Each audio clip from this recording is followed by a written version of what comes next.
திருப்பரங்குன்றம் கார்த்திகை தீப வழக்கில் இன்று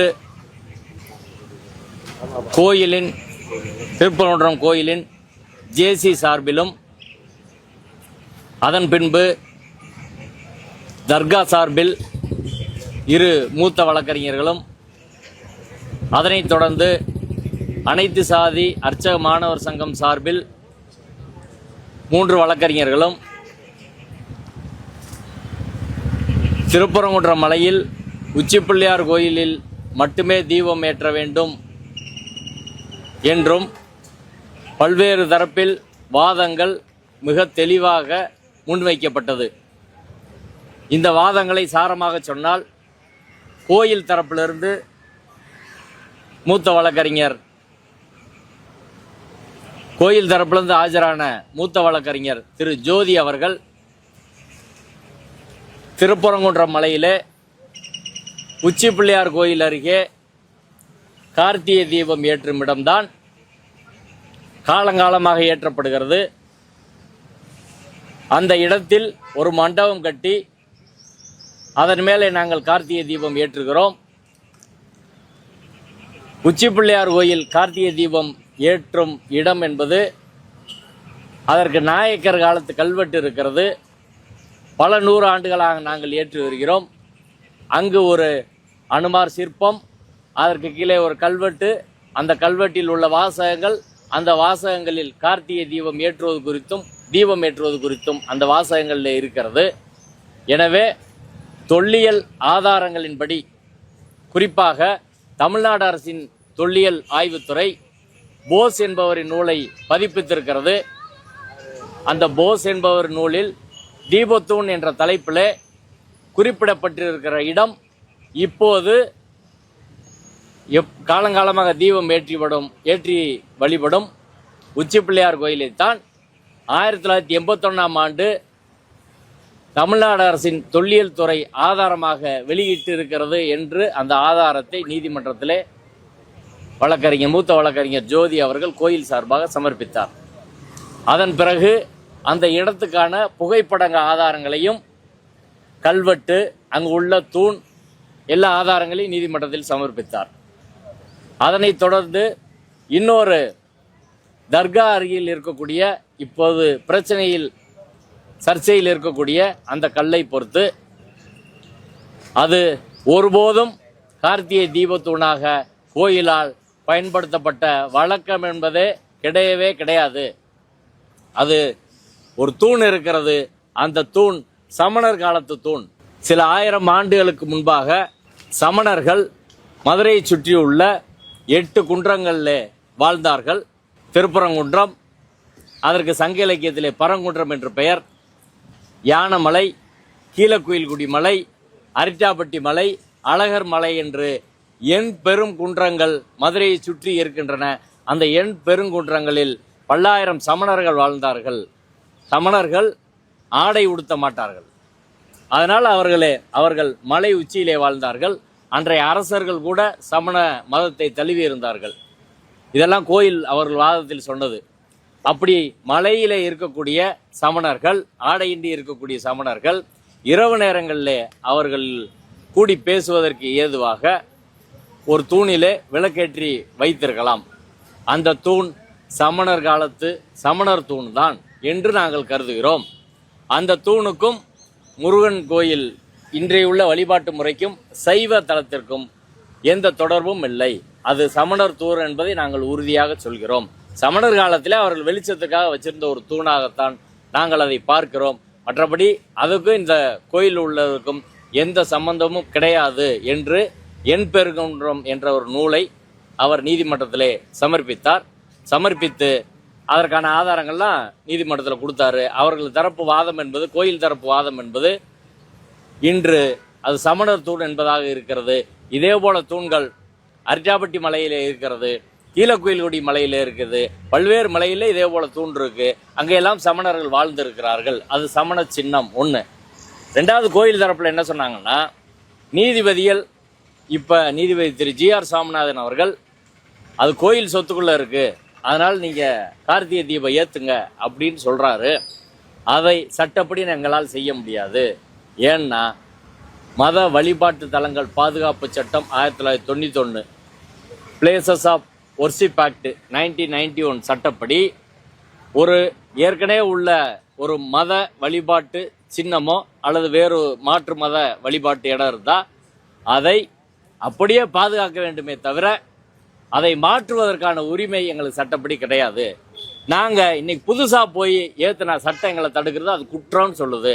1991ஆம் ஆண்டு பாராளுமன்றத்திலே நிறைவேற்றப்பட்ட சட்டத்தில் இந்தியாவில் உள்ள மத வழிபாட்டு தலங்கள் 1947 ஆகஸ்ட் 15ஆம் தேதி எப்படி இருந்ததோ அதே போல் இருக்க வேண்டுமே தவிர அதை மாற்றுவதற்கான உரிமை யாருக்கும் கிடையாது.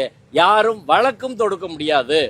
எனவே நீதிபதி GR சாமிநாதன் அவர்கள் முன்பாக இவர்கள் தொடுத்த வழக்கு என்பதே செல்லாது. அது மத வழிபாட்டு தலங்கள் பாதுகாப்பு சட்டத்துக்கு எதிரானது என்பதை நாங்கள் சொல்கிறோம். எனவே அவர்கள் போட்டிருக்கிற உத்தரவு, நீதிபதி திரு GR சாமிநாதன் அவர்கள் வழங்கியிருக்க உத்தரவு என்பதை எங்களால் சட்டப்படி அமல்படுத்த முடியாது, பாராளுமன்றத்தின் சட்ட தடை இருக்கிறது என்று இரண்டாவது வாதத்தை முன்வைத்தார்.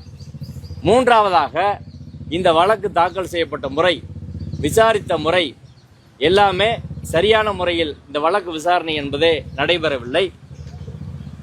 குறிப்பாக கார்த்திகை மாதம் தீபம் ஏற்றும் தேதி ராம ரவிக்குமாருக்கோ மற்றவர்களுக்கோ ரொம்ப காலமாக தெரியும். காலன்று சித்திரையிலே வந்துருச்சு. சித்திரை மாதத்திலிருந்து பல்வேறு மாதங்கள் கார்த்திகை வரை அவர்கள் பல நீதிமன்றங்களை தவிர்த்து, பல நீதிபதிகளை தவிர்த்து ஏன் காத்திருந்தார்கள்? அவர்கள் கடைசி நேரத்தில் வந்து வழக்கு தாக்கல் செய்து, கடைசி நேரத்தில் இந்த குறிப்பிட்ட அமர்வை தேர்வு செய்து வழக்கு தாக்கல் செய்திருக்கிறார்கள்.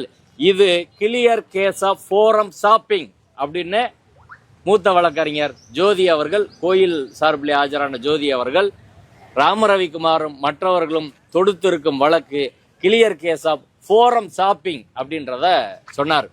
இந்த நீதிபதியிடம் கொண்டு வந்தால்தான் நமக்கு உத்தரவு கிடைக்கும் என்று நினைத்து அவர்கள் இந்த நீதிமன்றத்திலே நீதிபதி GR சாமிநாதன் முன்பாக தாக்கல் செய்திருக்கிறார்கள். இந்த அணுகுமுறை ஏற்கத்தக்கதல்ல. பெஞ்சில் இதே வழக்கு வருகிற போது கடைசி நேரத்தில் நீங்கள் வராதையும் அவங்க தள்ளுபடி பண்ணாங்க. அதைத்தான் அவரும் செய்திருக்க வேண்டும். ஆனால் அவர் செய்யலை. இவர்கள் நீதிமன்றத்தை அணுகிறது சரியான ஒரு அணுகுமுறை கிடையாது என்பதை மிக தெளிவாக நீதிமன்றத்தில் கோயில் தரப்பில் எடுத்து வைத்தார்கள். அதற்கு பிறகு தர்கா தரப்பில் ஆஜரான மூத்த வழக்கறிஞர் மோகன், வழக்கறிஞர் பிரபுராஜ் துரை இருவரும் நீதிபதி GR சாமிநாதன் அவர்கள் நீதிமன்றத்தில் தர்கா தரப்புக்கு போதிய வாய்ப்பு தராமல் எப்படி இந்த தீர்ப்பு அவசர கதியில் வழங்கப்பட்டது, அது இயற்கை நீதிக்கு எப்படி புறம்பானது என்பதை மிக தெளிவாக மூத்த வழக்கறிஞர் மோகன் அவர்கள் நீதிமன்றத்தில் முன்வைத்தார். குறிப்பாக நீதிபதி திரு GR சாமிநாதன் அவர்கள் மலை ஆய்வு செய்ய செல்லும் போது நாங்கள் அந்த வழக்கின் தரப்பினரே இல்லை. அதுக்கு மறுநாள் தான் எங்களுக்கு நோட்டீஸ் வருது. அந்த வழக்கோட முக்கியமான நபர்கள் தர்கா எங்களை அழைக்காம, எங்கிட்ட சொல்லாம நீதிபதி அன்னைக்கு நாங்கள் பார்ட்டியே கிடையாது, எப்படி போக முடியும்? சரி, போறதுக்கான உரிமை இருக்கு அப்படின்னு வச்சுக்கிட்டா கூட போயிட்டு வந்து அவர் என்ன பார்த்தாருன்னு நீதிமன்றத்தில் சொல்லியிருந்தாருன்னா அதற்கு நாங்கள் பதில் சொல்லியிருக்க முடியும். ஒரு சிவில் வழக்கில் ஒரு மனுதாரர் வழக்கு தாக்கல் செய்வதற்கு ஒரு காசா பாக்சன் துவங்கினதுலேருந்து 3 வருஷம் காலம் எடுத்துக்கலாம். பிளைன்டிஃப் அவர் எவ்வளவு நாள் காலம் எடுத்துக்கலாம். இப்போ ராம ரவிக்குமார் அவர் 2 வருஷம் யோசிச்சு கூட இப்போ வந்து வழக்கு போடலாம். ஆனால் எதிர்த்தரப்பு அந்த தங்கள் வழக்கை சொல்வதற்கு உரிய ஆவணங்களை திரட்டுவதற்கு போதிய கால அவகாசத்தை வழங்கியே தீர வேண்டும். அதனால தான் ஒரு சிவில் வழக்கில் பதில் மனு தாக்கல் செய்வதற்கு 90 நாட்கள் கால அவகாசம் வழங்குகிறார்கள். ஆனால் இந்த நீதிமன்றத்தில் எங்களுக்கு பதில் மனு தாக்கல் செய்வதற்கு கால அவகாசமே வழங்கவில்லை. நாங்கள் நீதிமன்றத்தில் மன்றாடி கேட்டோம், ஆனால் கொடுக்காம நாங்கள் எப்படி எங்கள் பதில் மனுவை நாங்கள் சொல்ல முடியும்? குறிப்பாக 4 வழக்கு போட்டிருக்கிறாங்க. எங்களுக்கு தெரிஞ்சது ஒரே ஒரு வழக்கு ராம ரவிக்குமார் வழக்கு. மீதி வழக்கெல்லாம் அதுக்கு பின்னாடி தான் போட்டாங்க. அதில் குறிப்பாக 2 வழக்கில் அந்த பேப்பர்ஸே எங்களுக்கு கிடையாது. 2 வழக்கு பேப்பரே கிடையாது. நாங்கள் எப்படி அந்த வழக்குக்கு பதில் சொல்ல முடியும்? அவசர கதியாக விசாரிக்க வேண்டிய அவசியம் என்ன? இது violation of principle of natural justice. ஒரு நீதிமன்ற விசாரணை முறை என்பது justice seems to be done என்று சொல்லியிருக்கிறார்கள். நீதி வழங்கப்பட்டது, அந்த ப்ரொசீஜர் எல்லாமே ஃபேரா இருக்கிறது சரியான முறையில் வாய்ப்பு கொடுத்து வழங்கப்பட்டது, சீம்ஸ் டு பி டன் என்று சொல்லியிருக்கிறார்கள். எனவே அதுபோல அந்த வழக்கில் விசாரணை என்பது நடைபெறவில்லை. குறிப்பாக மூத்த வழக்கறிஞர் மோகன் அவர்கள் நேரடியாக நீதிபதி ஜி.ஆர். சாமிநாதன் அவர்கள் விசாரணை முறையை குற்றம் சாட்டியே சொன்னார். நான் கோர்ட்டில் எங்களுக்கு நோட்டீஸ் அன்னைக்கு நோட்டீஸ் வருது, அவருக்கு ஆய்வு பண்ணிட்டு வந்த மறுநாள் எங்களுக்கு நோட்டீஸ் வருது, எந்த பேப்பர் வரல. அதுக்கு அடுத்த நாள் விசாரணை வருது. விசாரணை வருகிற போது எங்களுக்கு டைம் வேணும் அப்படின்னு நான் சொன்னேன். அது நீங்கள் வியாழக்கிழமை வாங்க, வியாழக்கிழமை இந்த வழக்கை நான் விசாரித்து முடிச்சிருவேன், 28ஆம் தேதி போர்ட்ஃபோலியோ முடியுது வெள்ளிக்கிழமை, 27ஆம் தேதி விசாரித்து முடிச்சிருவேன்னு சொன்னார். இப்போ நான் சொன்னேன் ஒரு வாரம் எங்களுக்கு பத்தாது, எங்களுக்கு டைம் வேணும் அப்படின்னு சொன்னேன். நீங்கள் அன்றைக்கி வாங்க பார்த்துக்கலாம் அப்படின்னு சொன்னார்.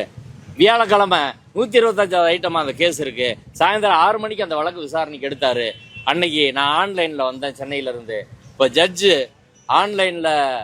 ஆன்லைனை ஆஃப் பண்ணுங்கன்னு சொல்லிட்டாரு. ஆன்லைனில் ஆஃப் பண்ண சொல்லிட்டு இவர் மோகன் அன்னைக்கு வாய்தா கேட்குற போது என்னை இரிட்டேட் பண்ணிட்டாரு. எனக்கு சுகர் இருக்குது, ப்ரெஷர் இருக்குது, அதனால் இப்போ கேட்க முடியாது, ஆன்லைனில் ஆஃப் பண்ணு, நாளைக்கு நேரில் காலையில் பேசட்டும், நான் கேட்டுக்கிறேன் அப்படின்னு சொன்னார். அதுக்கப்புறம் மறுநாள் நான் பேசினேன். மறுநாள் நான் வந்த போது ஒரு பத்திரிகையில் இப்படி தான் தீர்ப்பு வரும், இப்படி தான் தீபம் ஏற்ற போகிறாங்க அப்படின்னு செய்தி வந்துருச்சு. அதை நான் அவர்கிட்ட சொன்னேன்.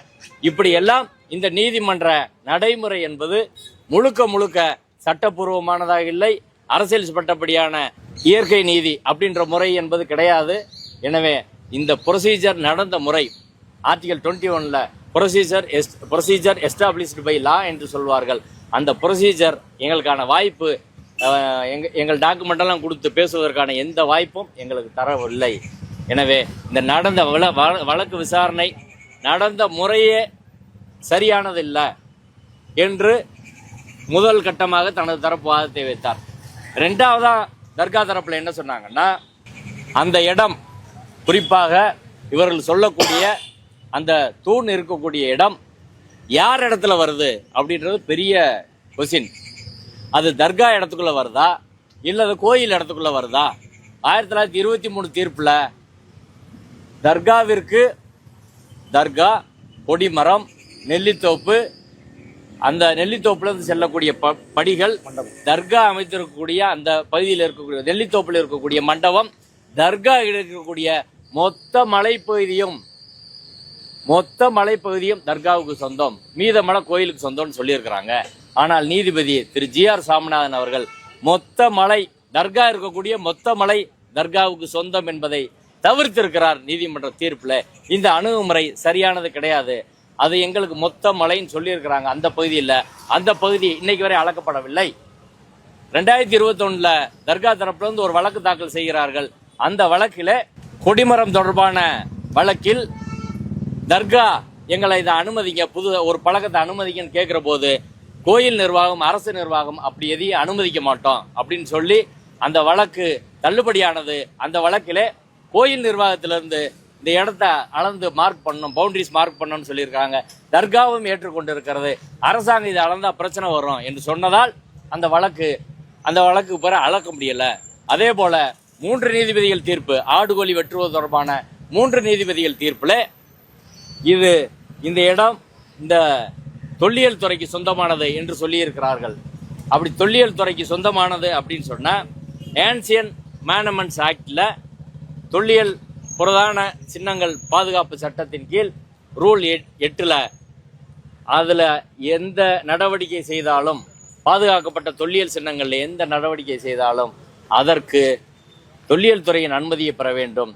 இதே நீதிமன்றம் இதில் 3 நீதிபதிகள் 2 நீதிபதிகள், நீதிபதி சிறிமதியும் நீதிபதி விஜயகுமாரும் தர்கா தரப்பு ஆடுகோழி வெட்டுவது எங்கள் வழக்கம் என்று சொல்லுகிற போது உங்கள் வழக்கத்தை சிவில் கோர்ட்டுக்கு போய் நிறுவீங்கன்னு சொன்னீங்களே, அதே நீதிமன்றத்தில் ராமரவிக்குமார் அங்கே கார்த்திகை தீபம் ஏற்றுறது எங்கள் வழக்கம்னு வந்தா அவரையும் அங்கே தான் நீங்கள் போக சொல்லணும். இங்கே எப்படி நீதிபதி ஜி.ஆர். சாமிநாதன் விசாரிச்சாரு?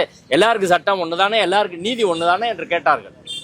தர்காவுக்கு ஒன்றா, ராமரவிக்குமாருக்கு ஒன்றா, அதை எப்படி அப்படி செய்ய முடியும் என்று. அடுத்து அனைத்து சாதி அர்ச்சகர் மாணவர் சங்கம் சார்பில் ஆஜரான மூத்த வழக்கறிஞர்கள் திரு செல்வராஜ், அருள்வடிவேல் சேகர், அதுக்கப்புறம் நான் பேசினேன். 3 பேரும் நாங்கள் பேசினோம். மூத்த வழக்கறிஞர் செல்வராஜ் அவர்கள் நீதிபதி திரு சுவாமிநாதன் அவர்கள் தீர்ப்பின் சில பகுதிகளை வாசித்து காட்டி, குறிப்பாக இந்து முன்னணி தலைவர் ராமகோபால் கொலை செய்யப்பட்டது என்பதை குறிப்பிட்டிருக்கிறார். அதற்கு பிறகு அதனை ஒட்டி இந்த இந்து முன்னணி இந்த போராட்டத்தை எடுத்தது என்று சொல்லி, ஏற்கனவே வழக்கு போட்ட தியாகராஜன் என்பவர் அன்று இந்து முன்னணி அல்லது கோயில் நிர்வாகம் தீப மெட்ரோவை தடுத்து விட்டார் என்றெல்லாம் சொல்லி இருக்கிறார். இது நீதிபதி எங்கிருந்து அதை சொன்னாரு? எந்த தரப்பு வழக்கிலும் அப்படியான ராஜகோபால் தொடர்பாக இந்து முன்னணி போராட்டம் எடுத்துச்சு அப்படியெல்லாம் எந்த வழக்கும் கிடையாது. அதுல முக்கியமா 1990க்கு முன்னாடி இருந்தே அவர் இந்த பிரச்சனை இருக்குன்ற மாதிரி சொல்றாரு. 1990க்கு முன்னாடி வந்த எந்த தீர்ப்பிலும் கார்த்திகை தீபம் பற்றி எங்கேயுமே கிடையாது. அப்ப அதுக்கு முன்னாடி என்ன பிரச்சனை இருந்துச்சு? இவர் எப்படி சொல்றாரு? நீதிபதி ஜி.ஆர். சுவாமிநாதன் அவர் தீர்ப்புல 1990க்கு முன்னாடியே பிரச்சனை இருந்துச்சு எப்படி சொல்றாரு? இப்படி சொல்றது பெர்சனல் பயாஸ். நீதிபதி சொந்த முறையில இதுல அக்கறை காட்டி செஞ்சாதான் அப்படி செய்ய முடியும். அப்படி செஞ்சா அந்த தீர்ப்பு செல்லாது. அந்த தீர்ப்பு செல்லாது என்பதை மிக தெளிவாக பதிவு செய்தார். அதற்கு பிறகு நான் பேசுகிற போது மதுரை காமராஜர் பல்கலைக்கழக PhD ஆய்வு ஒன்று திருப்பரங்குன்றம் கோயிலை பற்றி இருக்கிறது. நாச்சியப்பா என்பவர் செய்திருக்கிறார்.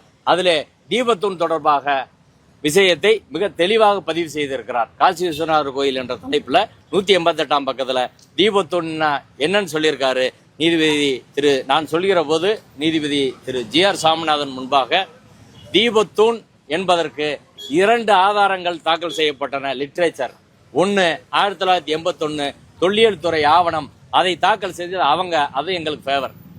இரண்டாவதாக இந்த PhD தீசஸ், இது எங்களுக்கு ஃபேவர். 2 ஆவணங்கள் தான் தாக்கல் செய்யப்பட்டது. 2மே கோயில் நிர்வாகம் சொன்னதற்கு ஆதரவாக, உச்சிப்பிள்ளையார் கோயிலுக்கு ஆதரவாக தான் தாக்கல் செய்யப்பட்டது தவிர வேற இடத்துல ஒன்றும் இல்லை. அது புத்தகம் 1981, PhD தீசிஸ் 1989. இந்த பிரச்சனைகள்லாம் யோசிச்சு அது தயார் பண்ணப்பட்ட விஷயம் இல்லை, அது ஜென்யூனான டாக்குமெண்ட்ஸ்.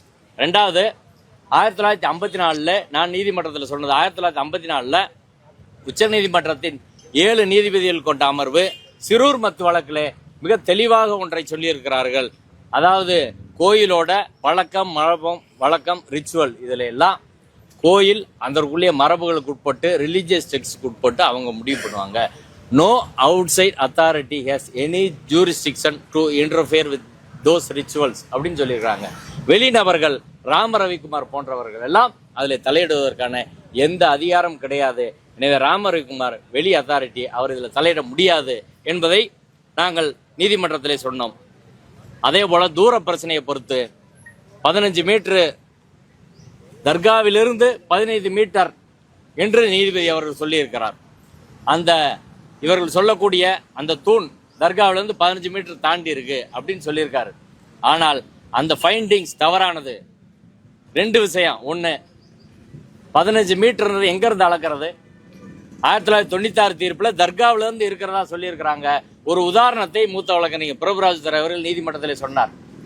உயர் நீதிமன்றத்திலிருந்து 15 மீட்டர் தாண்டி அப்படின்னு சொன்னா எங்க இருந்து இடம் ஸ்டார்ட் ஆகும் அப்படின்னா, முதல் கோர்ட்லயோ 2வது கோர்ட்லயோ இல்ல இங்க இருக்க காம்பவுண்டோ ஸ்டார்ட் ஆகாது. உயர் நீதிமன்ற காம்பவுண்டில் இருந்து 15 மீட்டர் தாண்டி என்ற அர்த்தம். அதே போல 1996 வழக்குல 1923 தீர்ப்பில் தர்கா நிர்வாகத்திற்கு சொத்து கொடுக்கப்பட்ட இடத்திலிருந்து 15 மீட்டர் தாண்டி அப்படின்னா அது கோயில் இடத்துக்குள்ள தாண்டி ரொம்ப தூரம் தள்ளி போயிடும். இப்ப இருக்க தூண் அதுல வராது. அப்படித்தான் அதை எடுத்துக்கொள்ள வேண்டுமே தவிர, நீதிபதி அவர்கள் தர்காவில இருந்து இப்ப கேட்கிறாரு, காம்பவுண்ட் போட்டிருக்கீங்களா? காம்பவுண்டு ஒருத்தருக்கு 5 ஏக்கர் நிலம் இருக்கும். நீதிமன்றத்தில் அவர் சொன்னாரு, எனக்கு 5 ஏக்கர் நிலம் இருக்குங்க. 5 ஏக்கர் நிலத்துல நான் 5 சென்ட்ல வீடு கட்டியிருக்கேன், 50 சென்ட்ல காம்பவுண்ட் பண்றேன், மீத 455 சென்ட் இருக்கு. அது மொத்தம் காம்பவுண்ட் போடுறது என்கிட்ட காசு கிடையாது, நான் காம்பவுண்ட் பண்ண மாட்டேன். அதுக்காக நான் காம்பவுண்ட் பண்ணது மட்டும் தான் என் சொத்துன்னு நீங்க சொல்லுவீங்களா? 5 ஏக்கர்ல 5 சென்ட்ல வீடு கட்டி காம்பவுண்ட் பண்ண இது மட்டும் என் சொத்து கிடையாது. எனக்கு நீதிமன்ற தீர்ப்புல எவ்வளவு இடம் வந்திருக்கு அதுதான் சொல்லணும். எனவே மொத்த மலையும் அளந்து இந்த மலை உச்சி அந்த மலை உச்சி என்று 2ஐயும் பிரித்து தெளிவாக சொன்ன பிறகுதான் இந்த வழக்கின் பிரச்சனையை தீர்க்க முடியும். அதை உயர்நீதிமன்றம் செய்ய முடியாது. உயர்நீதிமன்றம் ரிட் பெட்டிஷன்ல உட்காந்துட்டு அதெல்லாம் பண்ண முடியாது. இது டிஸ்பியூட்டட் கொஸ்டின் ஆஃப் ஃபேக்ட். இதை தீர்ப்பதற்கு சிவில் நீதிமன்றம் தான் செல்ல வேண்டும். எந்த இடத்துக்குள்ள இருக்குது அப்படின்னு தீர்க்காத வரை, நீதிமன்றம் அதுக்கு ஒரு முடிவுக்கு வராத வரை அந்த இடத்துல நீங்க ஏத்துங்க இது கோயில் இடம் தான் என்று நீதிபதி முடிவுக்கு வருவது பொருத்தமான அணுகுமுறை கிடையாது. எனவே சிவில் நீதிமன்ற பிரச்சனையை நீதிபதி அவர்கள் இங்கே ரிட்டுக்கு கொண்டு வந்திருக்கிறாங்க. இந்த அணுகுமுறை சரி கிடையாது என்று அவர்கள் தரப்பு வாதத்தை சொன்னார்கள். அதே போல மூத்த வழக்கறிஞர் லஜ்வராய் அவர்கள் 3 நீதிபதிகள் தீர்ப்பை சுட்டிக்காட்டி தொல்லியல் துறை பாதுகாப்பு சட்டம் இருக்கிறது, அந்த பாதுகாப்பு சட்டத்தின் கீழ் எது அங்கே பண்ணாலும் அவங்ககிட்ட அனுமதி வாங்கணும், இதுவரை அதுக்கு வாங்க கிடையாது. அதே போல் பிளேஸ் ஆஃப் ஒர்ஷிப் ஆக்ட் இருக்குது, அதுக்கும் அதை மாற்றவும் முடியாது. எனவே இந்த காரணங்கள் அடிப்படையெல்லாம் எல்லாவற்றையும் தொகுத்து பார்க்குற போது ஏற்கனவே நீதிபதி திரு ஜி.ஆர். சுவாமிநாதன் அவர்கள் வழங்கிய தீர்ப்பு என்பது சரியான ஒன்று கிடையாது. ஏற்கனவே பீஸ் கமிட்டி மீட்டிங் இருக்குது என்று சொல்கிறார்கள். பீஸ் கமிட்டி மீட்டிங் சட்டப்படியான எந்த வேலையும் கிடையாது. அதில் ஒரு சொத்தின் உரிமை தொடர்பாக தீர்மானிக்கிற போது அது சிவில் கோர்ட்டு இல்லை ஒரு பத்திரம் எழுதி கொடுத்தா தான் வறுமை ஒழிய ஒரு பீஸ் கமிட்டியில் ஒரு உரிமையை சொத்தின் உரிமையை மாற்றி விட முடியாது. அதற்கு பிறகு வருஷம் பீஸ் கமிட்டி நடக்கும், ஒரு நாள் 2 நாள்ல வருஷம் பீஸ் கமிட்டி நடக்குது, ஒவ்வொரு பிரச்சனைக்கும் பீஸ் கமிட்டி நடக்குது. அதெல்லாம் சட்டப்படி செல்லாது. பீஸ் கமிட்டிக்கு எவிடன்ஸ் வேலைக்கு கிடையாது, நீங்கள் அதை என்ஃபோர்ஸ் பண்ண முடியாது என்ற வாதமும் தர்கா தரப்பிலே மிக தெளிவாக முன்வைக்கப்பட்டது. மதுரை போலீஸ் கமிஷனர் தரப்பில் உச்சநீதிமன்ற மூத்த வழக்கறிஞர் விகாஸ் சிங் அவர்கள் ஆஜராகி வாதங்களை எடுத்து வைத்தார். அதன் பின்பு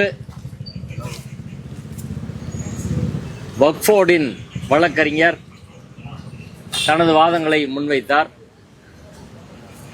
அதனைத் தொடர்ந்து ராம ரவிக்குமார் மற்றும் அவரை சார்ந்தவர்கள் மூத்த வழக்கறிஞர் குரு கிருஷ்ணகுமார் உள்ளிட்டோர் தங்கள் வாதங்களை முன்வைத்தார்கள். மதுரை காவல் ஆணையாளர் தரப்பில் நீதிமன்றத்தில் வைக்கப்பட்ட வாதங்கள் என்னவென்றால், ராம ரவிக்குமாருக்கு ஆர்டிகல் 25 படி அடிப்படை உரிமை இருக்கிறது என்று சொல்கிறார்கள். 2014 ஆண்டிலே சுப்பிரமணியன் என்பவர் உச்சி பிள்ளையார் கோயில் அருகே தீபம் ஏற்றுவது ஆகமத்துக்கு முரணானது, எனது மத வழிபாட்டு உரிமை பாதிக்கப்படுகிறது என்று நீதிமன்றத்தில் வழக்கு தொடர்ந்தார். அந்த வழக்கிலே மத வழிபாட்டு உரிமை எதுவும் பாதிக்கப்படவில்லை. மலை உச்சியிலே தீபம் ஏற்ற வேண்டும் என்று சொல்வதற்கான ஆகம ஆதாரங்கள் ஏதும் இல்லை. மூன்றாவதாக அவரது சட்டப்படியான உரிமை என்ன என்பதை அவர் நீதிமன்றத்திலே தெளிவுபடுத்தவில்லை. அவற்றை தீர்மானிக்க வேண்டியது கோயிலோட நிர்வாகம்தான் என்று சொல்லி தள்ளுபடி செய்திருக்கிறார்கள். எனவே ராம ரவிக்குமார் அவர்களின் மத அடிப்படையிலான அடிப்படை உரிமையோ மத வழிபாட்டு உரிமையோ அதே போல காமன் லாவில் உள்ள உரிமையோ எந்த வகையிலும் பாதிக்கப்படவில்லை என்பதை இந்த நீதிமன்றம் ஏற்கனவே உறுதி செய்திருக்கிறது. 2014 நீதிபதி திரு வேணுகோபால் அவர்களின் 2 தீர்ப்புகள். அதற்கு பிறகு அதுக்கு மேல அப்பீல் போது அந்த 2 அப்பீல்ல நீதிபதிகள் திரு M.M. சுந்தரேஷ் சதீஷ்குமார் அமர்வும் அதை உறுதி செய்திருக்கிறார்கள். நீதிபதிகள் திரு கல்யாண சுந்தரம் பவானி சுப்பராயன் அமர்வும் அதை உறுதி செய்திருக்கிறார்கள். எனவே அந்த தீர்ப்பு இறுதியானது. அந்த தீர்ப்பின்படி யாருக்கும் மத வழிபாட்டு உரிமை பாதிக்கப்படவில்லை என்பதை சொல்லியிருக்கிற போது திரும்ப அதே கோரிக்கையை ஒருவர் வைத்து வர முடியாது என்பதை உச்சநீதிமன்ற மூத்த வழக்கறிஞர் முதல் வாதமாக முன்வைத்தார். இரண்டாவதாக 1923 ஆண்டு தீர்ப்பு மதுரை சார்பு நீதிமன்ற நீதிபதி ராம் ஐயரின் தீர்ப்பில் ஒரு விஷயம் மிக தெளிவாக குறிப்பிடப்பட்டிருக்கிறது. 1872 ஆண்டும் 1912 ஆண்டும் 2 முறை தர்கா அருகில் உள்ள மலை உச்சியில் தீபம் ஏற்றுவதற்கான முயற்சி மேற்கொள்ளப்பட்டது. அந்த முயற்சி சட்டம் ஒழுங்கு பிரச்சனையை உருவாக்கும் என்பதாலும் தர்கா அருகில் உள்ள மலை உச்சியில் கார்த்திகை தீபம் ஏற்றுவது வழக்கம் இல்லை என்பதாலும் முக்கியமாக இதை சொன்னாரு. கஸ்டமரி ரைட் இல்லை என்பதாலும் அன்றைய நீதிபதியான மாவட்ட ஆட்சியர், அன்னைக்கு டிஸ்ட்ரிக்ட் கலெக்டர் தான் நீதிபதி, மாவட்ட நீதிபதி, அதனை தடுத்திருக்கிறார். எனவே 1923ஆம் ஆண்டு தீர்ப்பு என்பது மிக தெளிவாக மலை உச்சியில் கார்த்திகை தீபம் ஏற்றுவது பழக்கம் வழக்கம் இல்லை என்பதை உறுதி செய்திருக்கிறது. ஏற்கனவே நடந்த முயற்சி சட்டம் ஒழுங்கு பிரச்சனையை உருவாக்கும் என்று தடுக்கப்பட்டிருக்கிறது. எனவே 1923 தீர்ப்பு என்பது முக்கியமானது என்பதை மூத்த வழக்கறிஞர் அவர்கள் சொன்னார். அந்த 1923 தீர்ப்பை தான் 1996ஆம் ஆண்டு நீதிபதி கனகராஜ் அவர்கள் தீர்ப்பில் 1996 சொல்லியிருக்காரு. அந்த தீர்ப்பின் முதல் டைரக்ஷனை 1923ஆம் ஆண்டு தீர்ப்பை மதிக்க வேண்டும், அந்த தீர்ப்பை எல்லா தரப்பும் ஏற்றுக்கொள்ள வேண்டும் என்று 1996 திரும்ப சொல்லியிருக்காரு. இந்த 96 தீர்ப்பை வைத்து தான் இப்போது ராமரவிக்குமார் வழக்கு போட்டிருக்கிறார். எனவே 96 தீர்ப்பில் 1923 தீர்ப்பை மதிக்க வேண்டும் என்று சொல்லி இருக்கிறார்கள். அந்த 1923 தீர்ப்பில் இது கஷ்டம் இல்லை, பழக்கம் இல்லை, கோயிலோட பழக்கம் இல்லை, இது சட்டம் ஒழுங்கு பிரச்சனையை உருவாக்கும் என்று சொல்லிவிட்டார்கள். எனவே அந்த தீர்ப்பு 1990 அந்த தீர்ப்பு மறுபடியும் 1996 உறுதி பண்ணியிருக்கிறாங்க.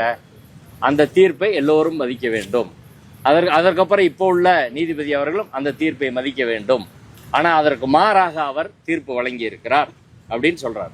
மூன்றாவது காரணம் என்ன சொன்னார்னா, தீபத்தூண் என்கிற வார்த்தை எங்க இருந்து நீதிபதி எடுத்தாரு? தீபத்தூண் என்ற வார்த்தை ராமரவிக்குமாரோ மற்றவங்க ராமரவிக்குமார் வழக்கில் எங்கேயுமே சொல்லலை, அவர் பெட்டிஷன்ல எங்கேயுமே சொல்லலை.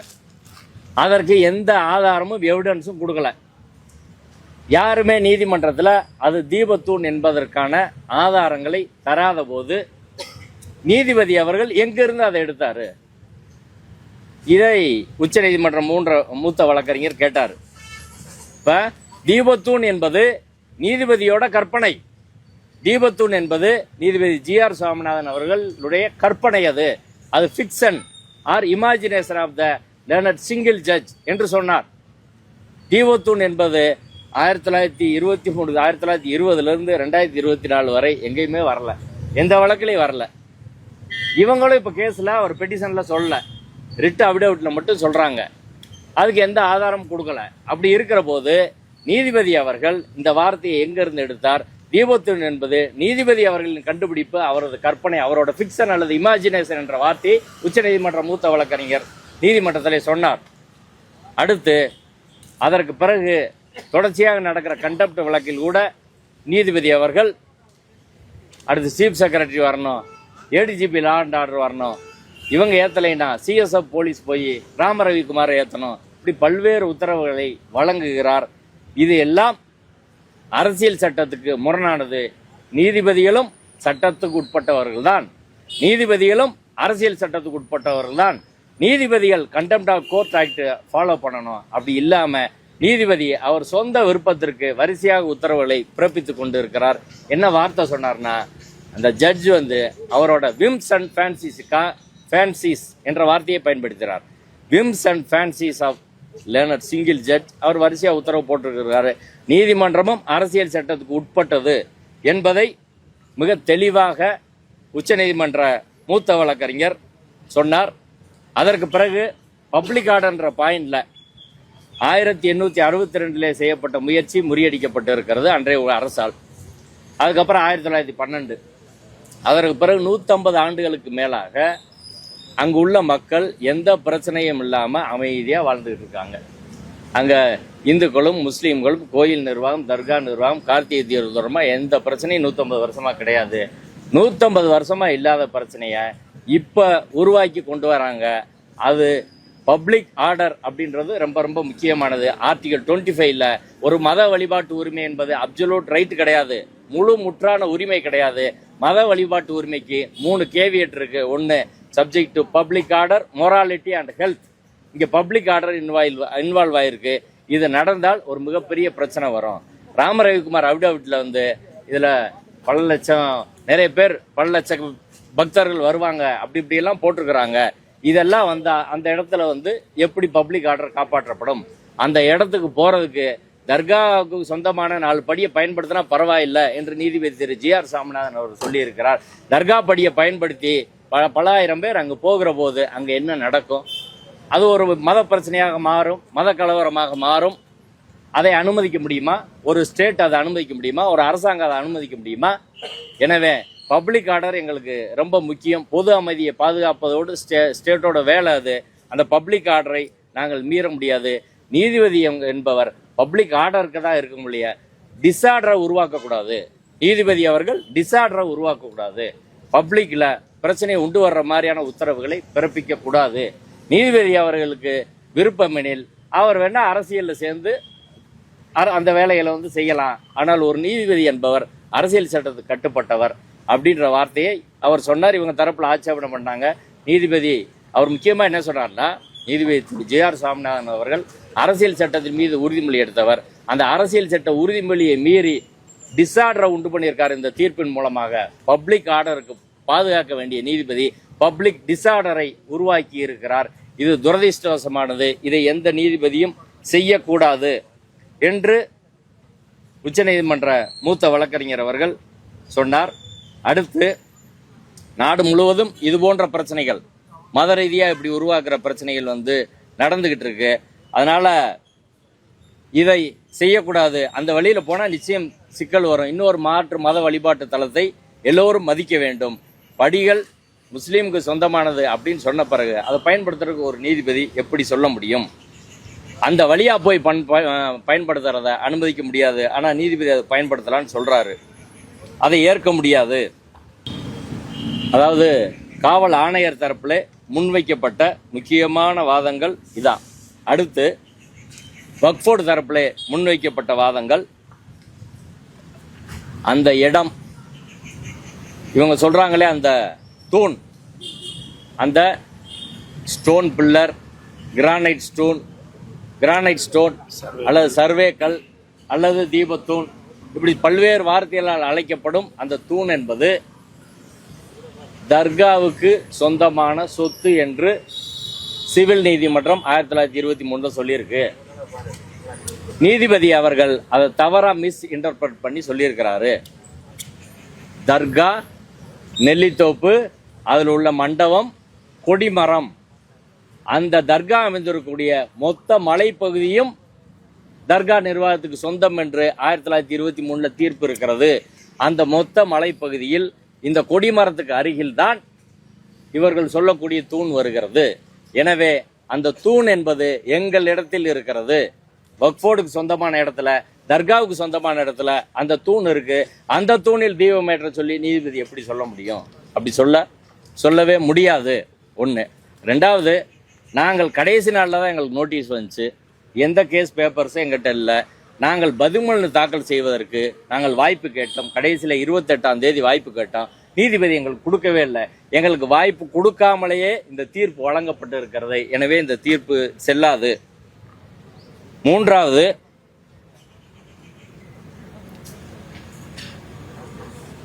நாங்கள் வக்ஃபோர்டு தரப்புல இந்த பிரச்சனையை அமைதியான முறையில் அமர்ந்து பேசி நீதிமன்ற மேற்பார்வையில் தீர்த்து கொள்ள தயாராக இருக்கிறோம். எந்த பிரச்சனையை நாங்கள் உருவாக்க விரும்பல. எல்லா தரப்பும் வரட்டும். நீங்கள் ஓய்வு பெற்ற நீதிபதியில் வைத்து கூட நீங்கள் பேச்சுவார்த்தை நடத்தலாம். எங்கள் தரப்பு, வக்ஃபோர்டு தரப்பு அதற்கு தயாராக இருக்கிறோம் என்ற வாதத்தை அவர் முன்வைத்தார்.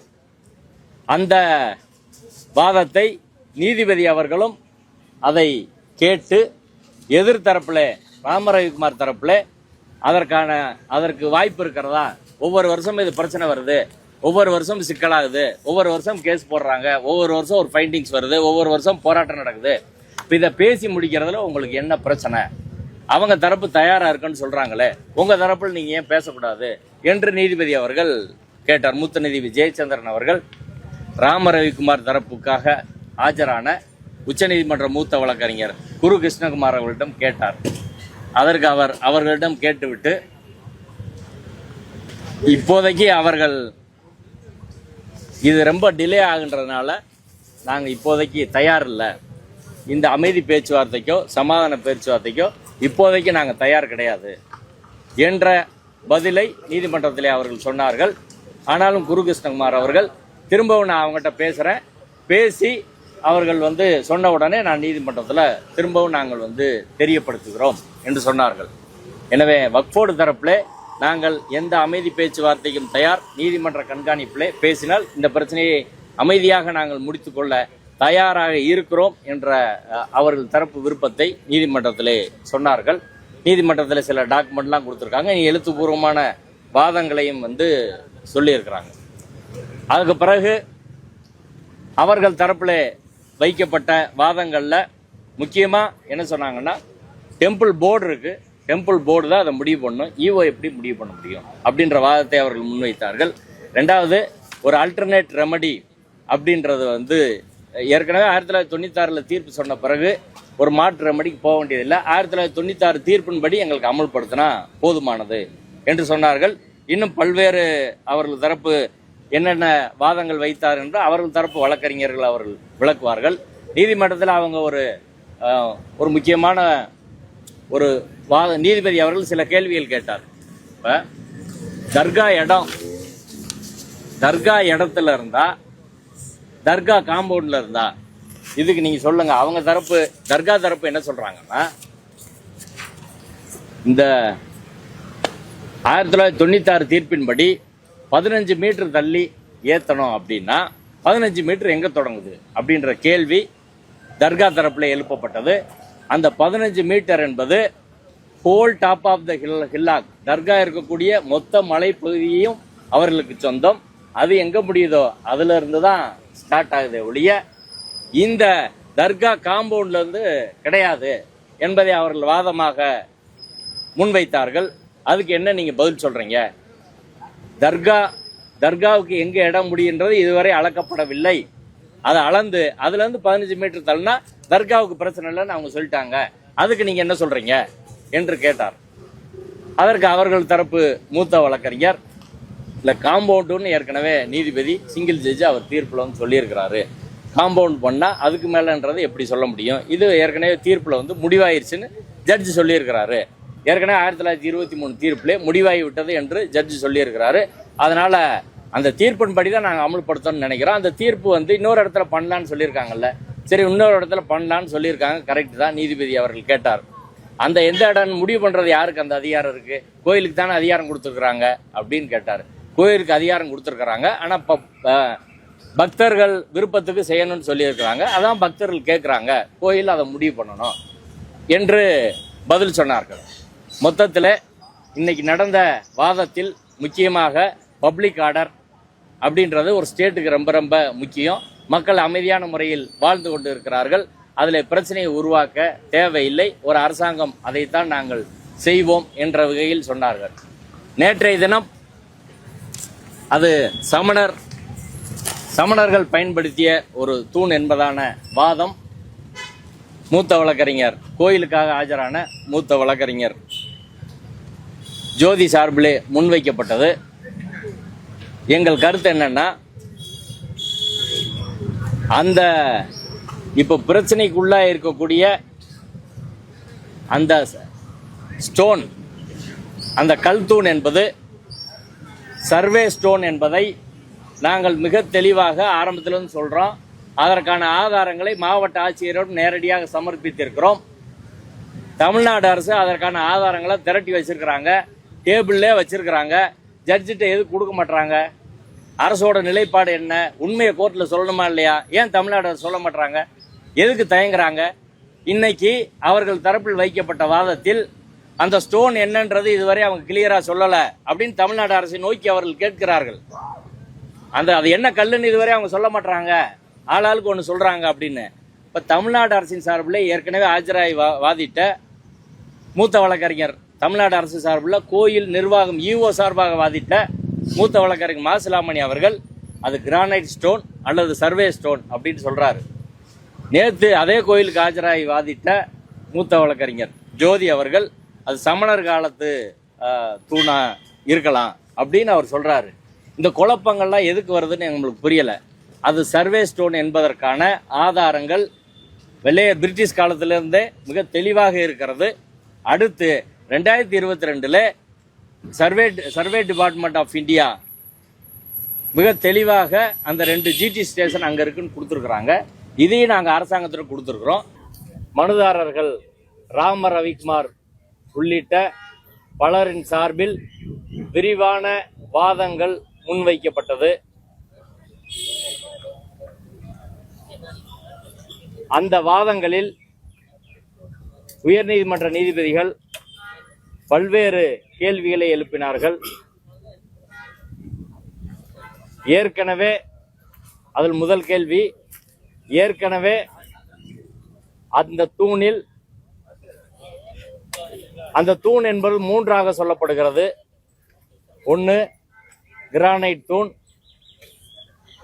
சர்வே ஸ்டோன், தீபத்தூண் என்று சொல்லப்படும் அந்த தூண்ல ஏற்கனவே முன்பு தீபம் ஏற்றியிருந்தால் அதற்கான அடையாளங்கள் இருக்குமே என்ற கேள்வியை நீதிபதிகள் கேட்டார்கள். அதற்கு மனுதாரர்கள் தரப்பிலே காலப்போக்கில் அவை அழிந்திருக்கலாம் என்ற ஒரு பதிலை சொன்னார்கள். 2வது, அந்த 172 ஏக்கரும் திருப்பரங்குன்ற மலையும் தொல்லியல் துறையால் பாதுகாக்கப்பட்ட இடமாக அறிவிக்கப்பட்டிருக்கிறது. இதே உயர்நீதிமன்றத்தின் 3 நீதிபதிகள் அமர்வின் தீர்ப்பில் ஆடுகோழி வெட்டக்கூடாது என்ற வழக்கில் 3 நீதிபதிகளில் 2 திருப்பரங்குன்ற மலையில் சிக்கந்தர் தர்காவில் ஏதாவது நடவடிக்கை மேற்கொள்ள வேண்டும் என்றால் தொல்லியல் துறையின் அனுமதியை பெற வேண்டும் என்று நீதிபதி திரு விஜயகுமார் அவர்கள் சொல்லியிருக்கிறார்.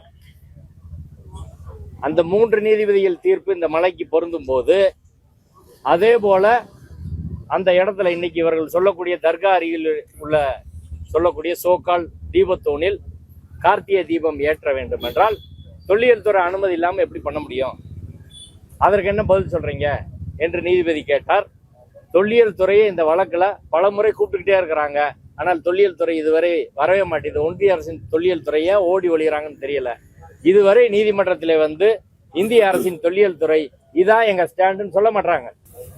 விதி 8 தொல்பொருள் சின்னங்கள் பாதுகாப்பு சட்டத்தில் விதி 8ல பல்வேறு நடவடிக்கைகளுக்கு தடை இருக்கிறது. அங்க உணவு உண்பது, சமைப்பது உள்ளிட்ட பல்வேறு விஷயங்களுக்கு தடை இருக்கிறது. தொல்லியல் சின்னங்களை டேமேஜ் பண்ற வகையில ஏதாவது நடவடிக்கை இருந்தால் அதையும் தடை, அது அஃபென்ஸ் சொல்லியிருக்காங்க என்று வைக்கப்பட்ட வாதத்திற்கு நீதிபதிகள் விளக்கம் கேட்டார்கள். அப்போது நீதிபதி திரு ஜெயச்சந்திரன் அவர்கள் ஒரு கேள்வியை கேட்டாரு. தீப ஏத்தினா அந்த தொல்லியல் சின்னம் பாதிக்கப்படுமே, அதுக்கு என்ன சொல்றீங்க என்று சொன்னார். அதற்கு மனுதாரர் தரப்புல ஒரு தெளிவான விளக்கத்தை அவர்கள் வழங்கவில்லை. அடுத்து இடத்தை பொறுத்து வக்ஃபோர்டு அவங்க இடத்துக்குள்ள வருதுன்னு சொல்றாங்க. தர்கா அளந்தாதான் தெரியும்னு சொல்லியிருக்கிறாங்க.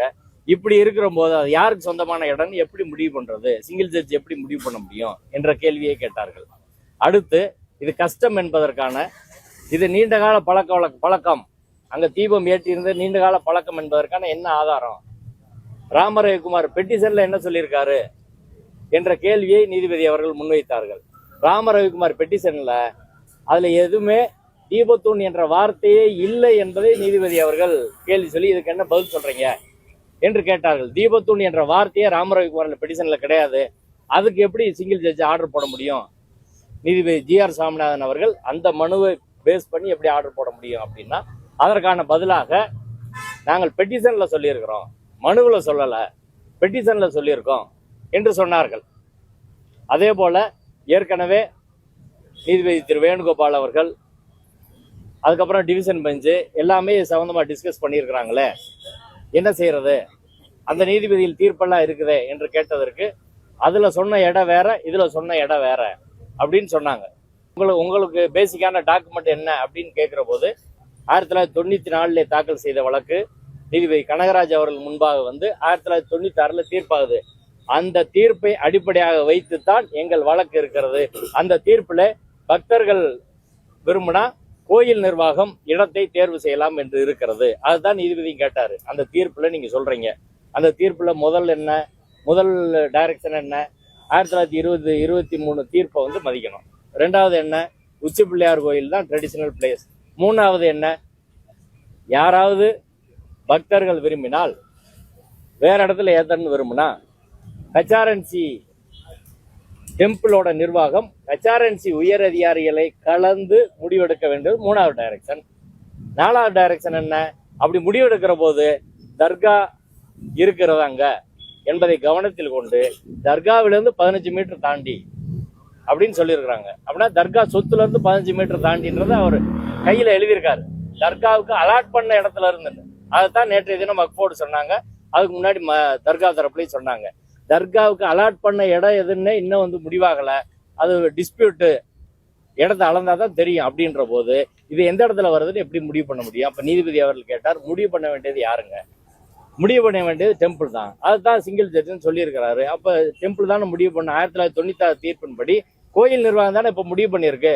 ஆனா இந்த இடம் தான் சரியான இடம், அவங்க முடிவு பண்ண இடம் சரியில்லை, அந்த இடம் தப்புன்னு நாங்க சொல்லலை. ஏற்கனவே 2014 தீர்ப்புல அது ஆகமத்துக்கு முரணான்னு ஒருத்தர் வழக்கு, சுப்பிரமணியன் வழக்கு போட்டு அந்த வழக்கு தோத்துருக்க, தள்ளுபடி ஆயிருக்க, அதை டிவிஷன் பெஞ்ச் உறுதி பண்ணியிருக்காங்களே என்று நீதிபதிகள் கேட்டார்கள்.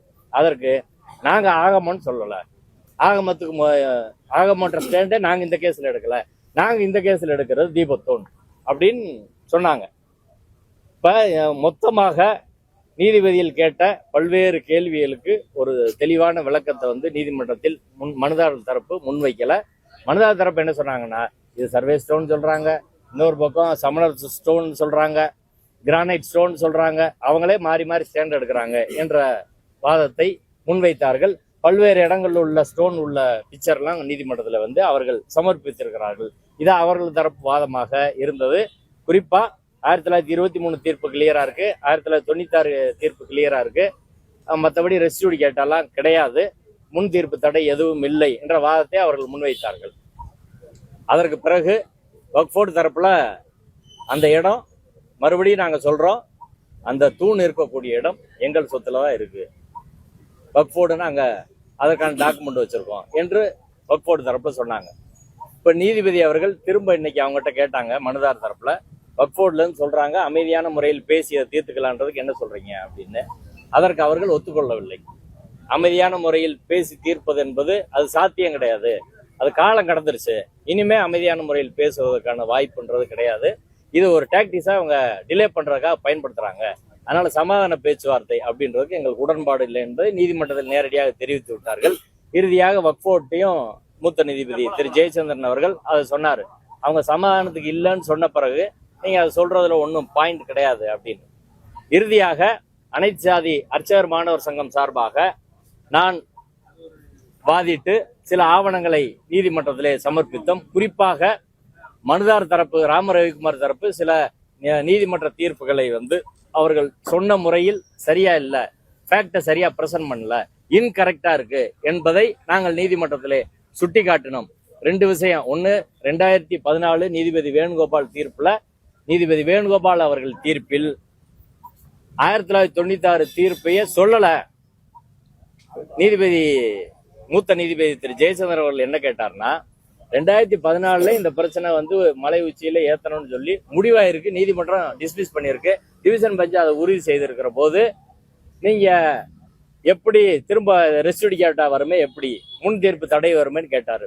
அதற்கு ராம ரவிக்குமார் தரப்பில் ஆஜரான வழக்கறிஞர் அதற்கு பிறகு பேசிய மூத்த வழக்கறிஞர் என்ன சொன்னார்னா, 1996 தீர்ப்பை, நீதிபதி திரு கனகராஜ் அவர்கள் தீர்ப்பை நீதிபதி திரு வேணுகோபால் அவர்கள் முன்பு யாருமே சமர்ப்பிக்கவில்லை, அதனால அவர் அதை கன்சிடர் பண்ணவே இல்லை அப்படின்னு சொன்னார்.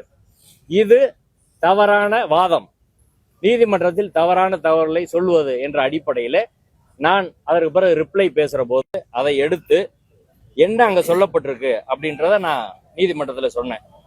அது தர்கா தரப்பிலே தாக்கல் செய்த டைப் செட்ல பக்கம் 272 நீதிபதி திரு வேணுகோபால் அவர்கள் வழங்கிய தீர்ப்பு 4/12/2014 தீர்ப்பு கொடுக்கிறாரு. அந்த ரிட் பெட்டிஷன் நம்பர் 19/371/2014 அந்த வழக்கை தொடுத்தவர் அகில பாரத இந்து மகாசபையின் துணைத் தலைவர் கணேசன் என்பவர். அந்த வழக்குல தற்போது நீதிபதியா இருக்கக்கூடிய திரு புகழேந்தி அவர்கள் ஸ்பெஷல் ஜிபியா ஆஜராயிருக்கிறாரு. டெம்பிள் அதுல இருக்கிறாங்க, திருப்பரங்குன்றம் இன்ஸ்பெக்டர், எஸ்பி எல்லாம் இருக்கிறாங்க. அந்த வழக்குல ஒரு மூணாம் பக்கத்துல 1996 தீர்ப்பு குறித்து வருது. இதான் அங்க இல்ல, அந்த ஜட்ஜ் முன்னாடி சொல்லலாம்னு சொன்னாங்க. ஆனா சொல்றாங்க, the premarital stand taken on behalf of the petitioner.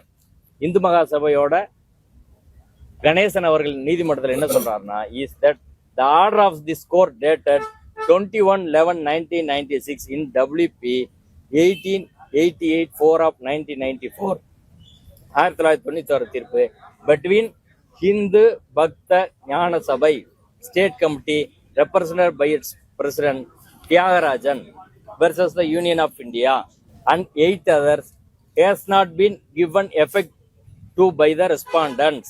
In fact, in the said order, paragraph 10 and 11, it is observed and held as follows. அப்படின்னு சொல்லி என்ன சொல்றாங்கன்னா, இந்து மகாசபையிலிருந்து 1996 தீர்ப்பை கோயில் நிர்வாகம் முறையாக அமல்படுத்தவில்லைன்னு சொல்லி அந்த தீர்ப்புல என்னென்ன சொல்லியிருக்காங்கன்றது அவங்களே சொல்றாங்க.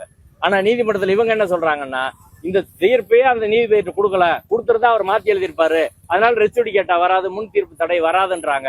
ஆனால் இந்த தீர்ப்பு நீதிமன்றத்தில் சமர்ப்பிக்கப்பட்டு நீதிபதி டிஸ்கஸ் பண்றாரு. பேரா 10 1 2 3 4 எல்லாத்தையும் அதுல சொல்றாரு. அத டீட்டெயில் அது மட்டும் இல்ல, இந்த தீர்ப்பு 1996 தீர்ப்பு சொல்றாரு, 1923 தீர்ப்பு சொல்றாரு, 1931 பிரிவு கவுன்சில் தீர்ப்பு சொல்றாரு.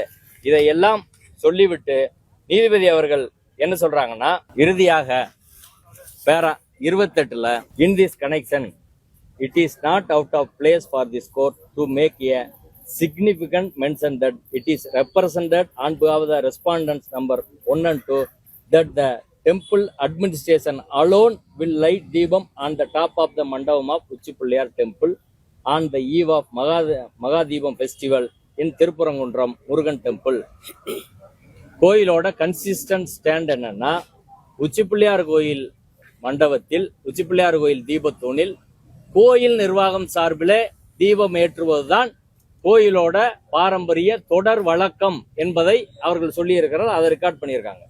2, as per usual practice, வழமையான முறைப்படி, it is also the stand of the respondent 1 and 2 that from the year 1994 onwards cadres of Hindu Munani are urging to have the Deepam lighted in the stone pillar of top of the hill which is situated very near to Sultan Sikandar Auliya Dargah. 1994 இருந்து இந்து முன்னணி அமைப்பை சேர்ந்தவர்கள் தர்கா அருகில இருக்கக்கூடிய தூணில், கல் தூணில், அன்னைக்கு அவங்க சொல்லியிருக்கிறது அது கல் தூணில் கார்த்திகை தீபம் ஏற்ற வேண்டும் என்பது இந்து முன்னணியோட 1994 இருந்து கோரிக்கை என்று சொல்லி இருக்கிறார். இதே தீர்ப்புல சொல்லியிருக்காங்க. கடைசியா இந்த result the writ petition is டிஸ்மிஸ்ட்னு சொல்லியிருக்காங்க. கோயில் தான் அதை முடிவு பண்ணுன்னு சொல்லியிருக்கிறாங்க. இந்த வழக்குல அவங்க கேட்ட இடம் எதுன்னா, குதிரை சுனை திட்டு என்ற இடத்த கேட்கிறாங்க. இப்ப இந்த தீர்ப்புல 2 விஷயம் சொல்லப்படுது. 1, இந்து மகாசபா கேட்கிற இடம் குதிரை சுனை திட்டு. குதிரை சுனை திட்டு எங்க இருக்கு? அது நடுவுல இருக்கு, மலை உச்சியில கிடையாது. தர்காவில இருந்து 300 மீட்டர் தாண்டி இருக்கு. அங்க ஏத்துனா போதும் இந்து மகாசபா கேட்கிறாங்க. இந்து முன்னணி என்ன சொல்றாங்க, மலை உச்சியில தர்கா பக்கத்துல இருக்க தூண்ல தான் ஏத்தணும் அப்படின்னு சொல்றாங்க. அதை நீதிபதி தள்ளுபடி செய்திருக்கிறார் 2014 ஆண்டு. ஏற்கனவே நீதிபதி இதே கோரிக்கையை தள்ளுபடி செய்திருக்கிற போது நீதிபதி திரு GR சுவாமிநாதன் அவர்கள் அதே கோரிக்கையை எடுத்து எப்படி விசாரிக்க முடியும்? இதான் நம்ம நீதிமன்றத்துல ஏற்கனவே சொன்னது. இன்னைக்கு திரும்ப அதை வலியுறுத்தி இருக்கிறோம். இன்று நாம் வலியுறுத்தி திரும்ப கடைசியா எங்கள் தரப்பு ரிப்ளைல ஏற்கனவே இதே கோரிக்கை இந்து முன்னணி அதே இடத்துல தான் கேட்டிருக்காங்க. தர்கா பக்கத்துல இருக்க ஸ்டோன்ல தான் இன்னைக்கு கேட்கறாங்கல்ல தீபத்தோடுன்னு, இது ஸ்டோன் பில்லர் தான் சொல்லியிருக்காங்க. அங்க இந்த பெட்டிஷன்ல ராம ரவிக்குமார் பெட்டிஷன்ல ஸ்டோன் பில்லர், அதே ஸ்டோன் பில்லர்ல ஏற்ற கேட்டு அது ரிஜெக்ட் ஆன பிறகு மறுபடியும் எப்படி வர முடியும்? அது உச்ச நீதிமன்றம் பல்வேறு வழக்குல சொல்லியிருக்கிறாங்க. முன் தீர்ப்பு தடை என்பது மிக தெளிவாக அமலாகும். ஒரு வழக்க ஒரு முறை எடுத்து அதுல எல்லா கிரவுண்ட் எடுக்கணும். அப்படி இல்லைன்னா நீங்க வருஷம் ஒரு வழக்கு நீங்க போட்டுக்கிட்டே இருக்க முடியாது. அப்படி போட்டுக்கிட்டு இருந்தா அது செல்லாது என்பதுதான் உச்சநீதிமன்றம் பல்வேறு வழக்குல சொல்லியிருக்கு. ஒரு இஷ்யூவை ரீஎஜிடேட் பண்ண முடியாது, இன்டைரக்ட் வேலையும் பண்ண முடியாது, மறுபடியும் வழக்கு போட முடியாது, மாற்று வழியில் நீங்க பண்ண முடியாது என்பதுதான் சொல்லி இருக்கிறார்கள்.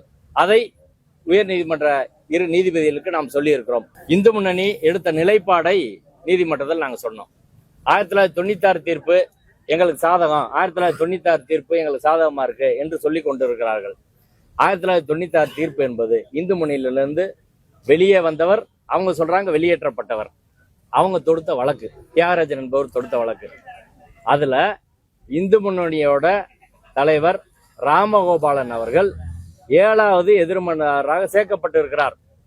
7வது எதிர்மனுதார் ஃபைல் பண்ண கவுண்டர் அஃபிடவிட் அதுல சொல்லியிருக்கிறாங்க. பேரா 8ல மிஸ்டர் கண்ணன் லேடர் counsel appearing for the 7th respond filed a counter affidavit என்று பதில் மனுவை சொல்லி நீதிபதி அவர்கள் அந்த விஷயத்தெல்லாம் சொல்லிட்டு வராங்க. அதுல according to the 7th respondent Thiru Ramagopalan அவர்கள் இந்து முன்னணி அமைப்பு தான் கிட்டத்தட்ட 25 வருஷமா கார்த்திகை தீபம் பிரச்சனைக்கு அவங்க தான் தொடர்ந்து போராட்டம் நடத்திட்டு வராங்க. ராம ரவிக்குமார் அவர்களுக்கும் அந்த போராட்டத்துக்கும் சம்பந்தம் இல்லை. அவர் என்னைக்கு அதுல பார்ட்டிசிபேட் பண்ணாரு நம்மளுக்கு தெரியாது. இந்து முன்னணியோட மாற்று கருத்து இருந்தாலும் அவர்கள் தான் தொடர்ந்து 20 வருஷமா இந்த பிரச்சனையை பண்றாங்கன்னு மதுரையில் எல்லாருக்கும் தெரியும். அவங்க ஸ்டாண்ட் என்ன? அவங்க stand according to the 7th respondent there is a stone deepam pillar near Kashi Vishwanathar temple and it is only in that place deepam was being lighted every year. என்ன சொல்றாங்க? காசி விஸ்வநாதர் கோயில் பக்கத்துல ஒரு கல் தூண் அல்லது தீபத்தூண் இருக்கிறது. ஒவ்வொரு வருடமும் அங்கதான் கார்த்திகை தீபம் ஏற்றுவது வழக்கம். இத நீதிமன்றத்துல தாக்கல் பண்ணியிருக்கிறது யாரு? திரு ராமகோபாலன் அவர்கள். இந்து முன்னணியோட ஸ்டாண்டா தான் உச்சியில் ஏற்ற வேண்டும் அவங்க ஸ்டாண்டு கிடையாது. காசி விஸ்வநாதர் கோயில் பக்கத்துல இருக்கக்கூடிய தூணில் தான் ஏற்ற வேண்டும் அப்படின்னு அவங்க சொல்லியிருக்கிறாங்க. அதுக்கு பிறகு என்ன சொல்லியிருக்காங்க? It is also contended that there can be no judicial interference with the mode and place of worship. நீதித்துறை இதுல தலையிட தேவை கிடையாது. நீதித்துறை தலையிட்டு வழிபாட்டு முறையில நீதிமன்றம் தலையிட வேணாம் என்று நீதிமன்றத்திலே ராமகோபாலன் சார்பில் 7வது ரெஸ்பாண்டா கவுண்டர் ஃபைல் பண்ணியிருக்கிறாங்க. இதுதான் நீதிமன்றத்தில் அவர்கள் சொல்லி இருக்குது. அப்ப இப்ப எத்தனை பிளேஸ் வருது? ஒண்ணு உச்சி பிள்ளையார் கோயில் மண்டபம், அடுத்து காசி விஸ்வநாதர் கோயில் பக்கத்துல உள்ள தூணு, அப்புறம் குதிரை சுனை திட்டு, இப்ப தர்கா பக்கத்துல இருக்க ஒண்ணு, மலை உச்சின்னு ஒண்ணு, ஒரு 5 இடங்கள் வருது. இதுல எந்த இடம் புனிதமானது, எந்த இடத்துல ஏத்துறதுன்னு யார் முடிவு பண்ண முடியும்?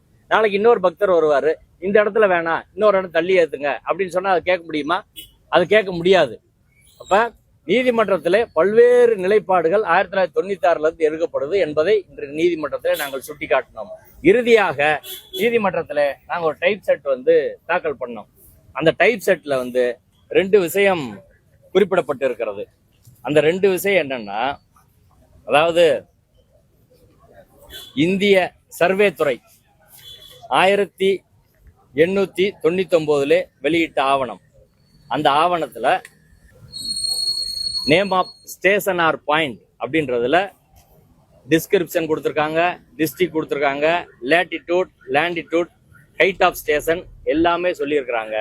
அதுல சிக்கந்தர் மலையில ஒரு சர்வே ஸ்டேஷன் இருக்கிறது என்பதை 1899 வெள்ளையர் காலத்து ஆவணம். இந்த பிரச்சனையெல்லாம் வரும்னு தெரியாத வெள்ளையர்கள் இதெல்லாம் தொகுத்து வச்சிருக்கிறாங்க. அந்த டாக்குமெண்ட்டுக்கு பேர் இப்ப நான் காட்டுற டாக்குமெண்ட் தான் அது. The great trigonometrical survey of India, principal and secondary stations and other fixed points of இந்த southern region என்பதை போட்டு 1899 அந்த ஆவணத்தை கொடுத்துருக்குறாங்க. இந்த ஆவணத்தை நாங்கள் நீதிமன்றத்தில் இன்று தாக்கல் பண்ணோம். அதுல 2 பாயிண்ட் சொல்லியிருக்கிறாங்க.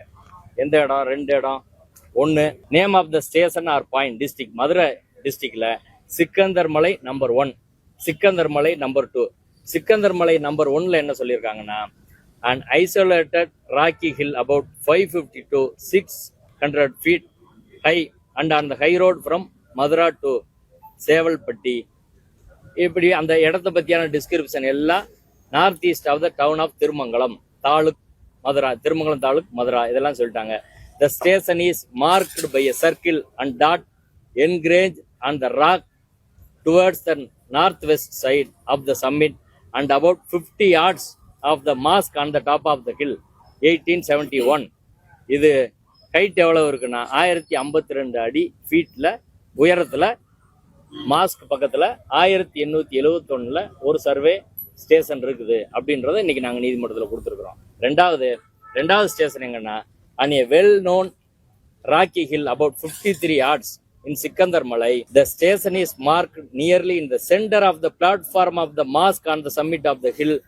இது எப்போ உருவாக்கப்பட்டனா 1808 to 9. அதுல எங்க சொல்றாங்கன்னா the station is marked in the center of the platform of the mosque on the summit. மாஸ்கோட அவங்க இடத்துல அவங்க பிளாட்ஃபார்ம்ல நடுவுல இருக்குது. மாஸ்க் இடத்துல இந்த சர்வே ஸ்டோன் இருக்கிறது என்பதை 1899 பிரிட்டிஷ் காலத்து ஆவணங்கள் மிக தெளிவாக சொல்றாங்க.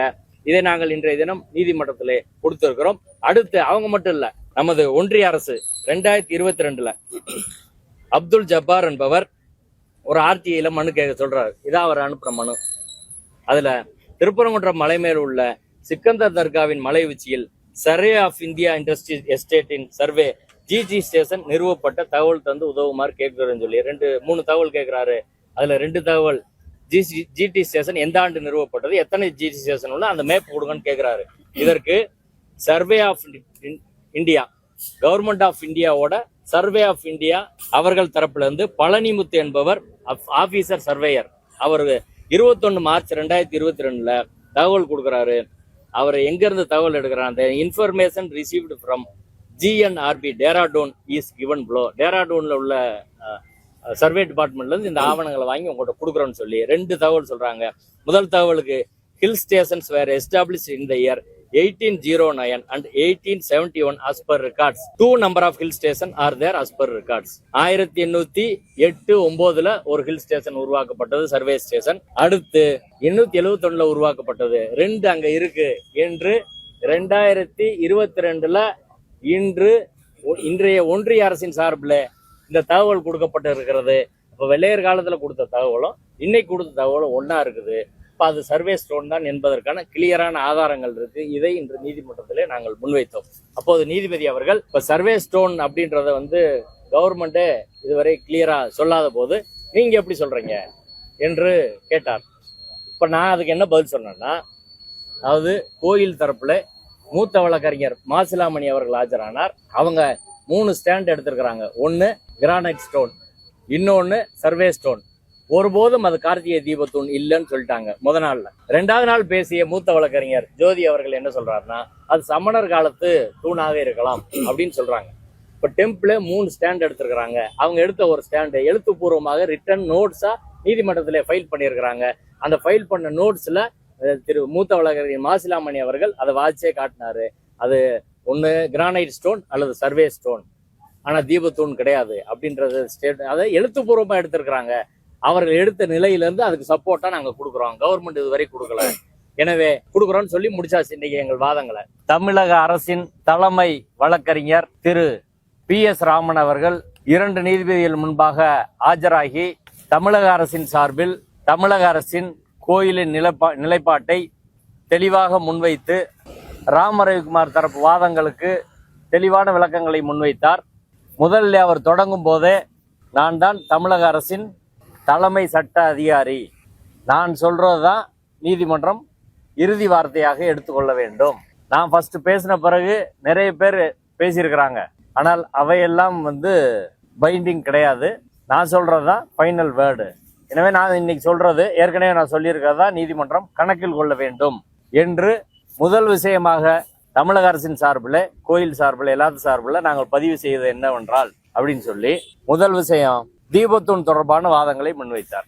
அந்த மலை உச்சியில் தர்கா அருகில் இருக்கக்கூடிய அந்த ஸ்டோன் பில்லர் என்பது தீபத்தூண் என்பதற்கான எந்த ஆதாரமும் இன்று வரை நீதிபதி GR சோமநாதன் முன்பு, இன்னைக்கும் இங்கே 2 நீதிபதிகள் முன்போ இன்று வரை எந்த ஆதாரமும் அவர்கள் வழங்கவில்லை. அதற்கான ஆதாரங்களும் இல்லை. No data, no evidence is available அப்படின்ற வார்த்தையே சொன்னார். டேட்டா கிடையாது, எவிடன்ஸ் கிடையாது. அது தீபத்தூண் என்பதற்கான எந்த ஆதாரங்களும் இல்லை. 1, அது தீபத்தூணே இல்லை, அது கார்த்திகை தீபத்தூணே இல்லை என்பது அரசு தரப்புல நாங்க தெளிவா சொல்றோம். கார்த்திகை தீபத்தூண் என்பது மலையில முருகன் கோயிலுக்கு மேலே இருக்கக்கூடிய மலை உச்சியில் இருக்கக்கூடிய தூண் தான் கார்த்திகை தீபத்தூண். இங்க இருக்கிறது தர்கா பக்கத்துல இருக்கிறது கார்த்திகை தீபத்தூண் கிடையாது. இது அரசோட நிலைப்பாடு. அதுல அங்க இருக்கு இங்க இருக்கு அது இது அப்படின்லாம் அதை வந்து சொல்ல முடியாது.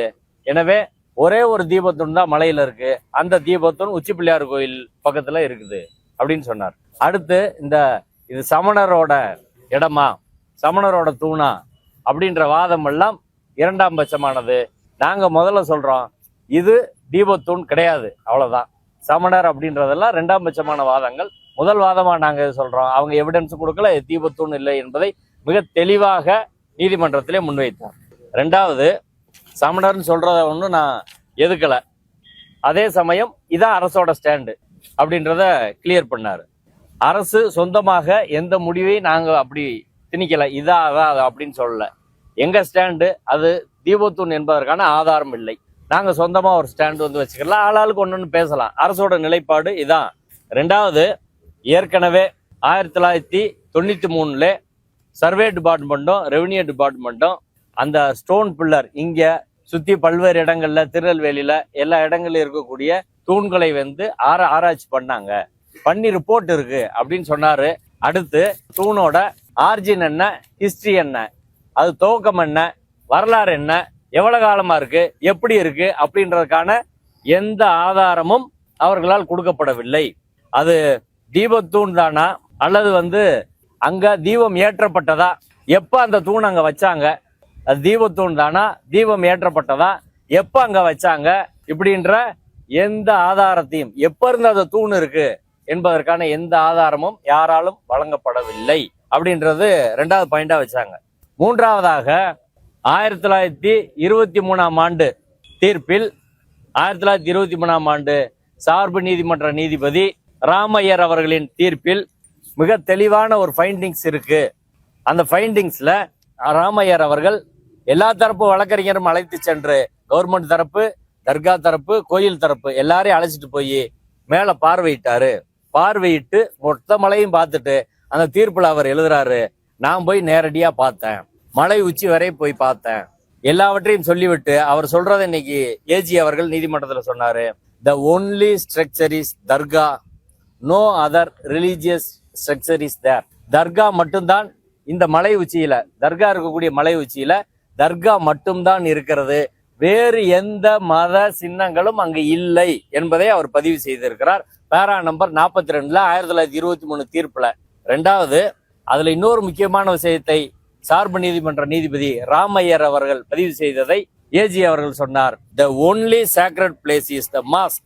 அந்த மலைப்பகுதியில இருக்கக்கூடிய ஒரே புனிதமான இடம் மசூதி மட்டும்தான், மசூதி தர்கா மட்டும்தான். அங்க ரிலீஜியஸா புனிதமா இருக்கக்கூடிய இந்த பகுதியில் இருக்கக்கூடிய ஒரே இது, அந்த பகுதி தான் வழக்கு நடக்குது. இப்ப வழக்கு நடக்கிற பகுதியில இப்ப சொல்ற இந்த ஸ்டோன் பில்லர் இருக்கக்கூடிய பகுதியில வழக்கு நடந்ததுல நீதிபதி 1923 தீர்ப்புல அதற்கு முன்பாக பார்வையிட்டு எல்லா தரப்பு வக்கீல வச்சு பார்வையிட்டு அவர் ஃபைண்டிங்ஸ் சொல்லியிருக்காரு. அந்த ஃபைண்டிங்ஸ்ல அந்த பகுதியில ஒரே ஒரு புனிதமான இடம் தான் இருக்குது, அது தர்கா மட்டும்தான் என்பதை சொல்லி இருக்கிறார். எனவே இந்த பிரச்சனை அன்னைக்கே செட்டில் ஆயிருச்சு. அதுக்கு பிறகு அன்றைய உச்ச நீதிமன்றமான பிரிவு கவுன்சில் போய் அங்கேயும் செட்டில் ஆயிருச்சு. இதை ரீஓபன் பண்ண வேண்டிய தேவையில்லை. எனவே நீதிபதி திரு ஜி.ஆர். சாமிநாதன் அவர்களின் தீர்ப்பு என்பது அன்ரீசனபிள், இர்ரேஷனல் ஆர்டர், காரணங்கள் ஏதும் இல்லாம தர்க்க ரீதியான நியாயங்கள் ஏதுமின்றி வழங்கப்பட்ட ஒரு உத்தரவாக, காரணங்கள் தர்க்க நியாயங்கள் இன்றி எவிடன்ஸ் இல்லாம வழங்கப்பட்ட ஒரு உத்தரவாக நீதிபதி திரு ஜி.ஆர். சாமிநாதன் அவர்கள் உத்தரவு இருக்கிறது. அதுல நீதிபதி ஜி.ஆர். சாமிநாதன் அவர்கள் தீர்ப்பை வந்து படிச்சு காட்டினார். ஏஜி படிச்சுட்டு அதுல ஒரே ஒரு கொஸ்டின் தான் வந்து கேட்கிறாரு. அதான் வந்து அல்டிமேட். இந்த மொத்த வழக்கிலே ஒரே ஒரு கேள்விதான் முக்கியம். கோயில் அந்த சோகால்டு தீபத்தூண்ல வந்து தீபம் ஏற்றலாமா இல்லையா, அவங்களுக்கு அந்த டியூட்டி இருக்குதா இல்லையா, ஸ்டேட் கோயில் அதை செய்யணுமா இல்லையா, இப்படி ஒரு கேள்வியை தான் ஃப்ரேம் பண்ணாரு. அந்த ஒரு கேள்வி வந்து தப்பான கேள்வி. அதுக்கு ஏஜி சொன்னாரு, தப்பான கேள்விய தப்பான ஆள்கிட்ட கேட்டா, தப்பான இடத்துல கேட்டா தப்பான ஆன்சர் தான் வரும், அதுல ஒன்றும் சந்தேகம் கிடையாது.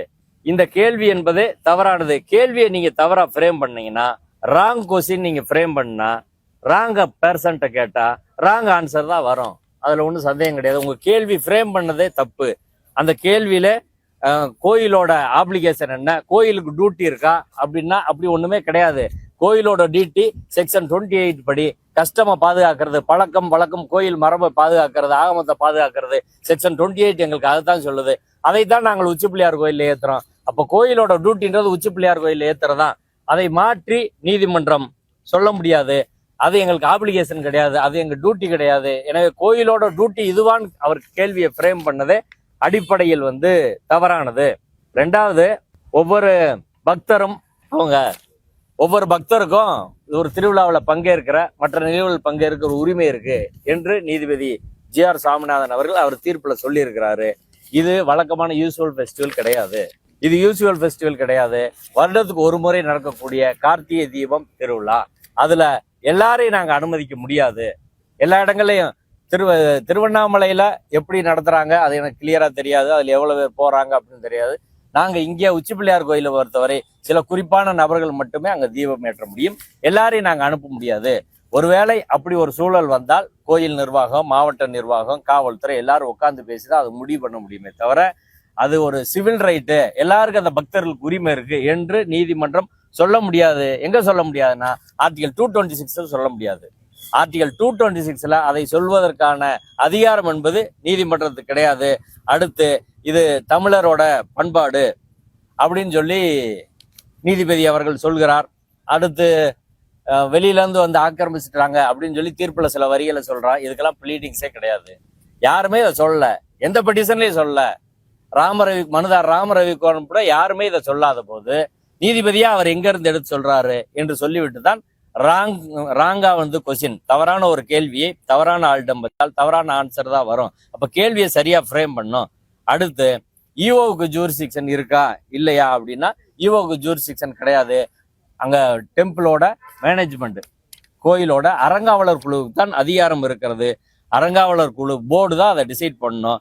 அப்படி இல்லை இவங்க ஈஓ சரியா டிசைட் பண்ணலன்னா போர்டுக்கு தான் அவங்க பெட்டிஷன் கொடுத்துருக்கணும். போர்டு தான் அதை டிசைட் பண்ணணும்.